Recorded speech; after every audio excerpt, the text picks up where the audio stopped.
శ్రీరామనవమి సందర్భంగా అయోధ్యలో అద్భుత ఘట్టం జరిగింది. మధ్యాహ్నం 12 గంటలకు బాలరాముడి నుదుటిపై సూర్యతిలకం ఆవిష్కృతమైంది.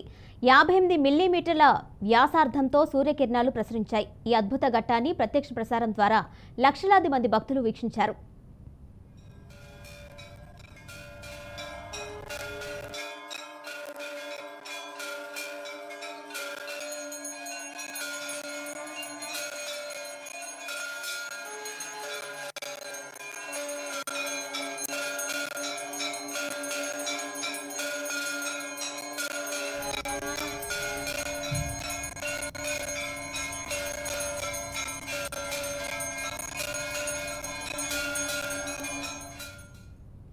సూర్యతిలకం కోసం 3వ అంతస్తులో విదేశాల నుంచి తెప్పించిన అద్దాలను అమర్చారు. సూర్యకిరణాలు అందులో పడి 2వ అంతస్తులోకి, ఆపై గ్రౌండ్ ఫ్లోర్లో ఉన్న గర్భగుడిలోని బాలరాముడి విగ్రహం నుదుటిపై ప్రకాశిస్తాయి.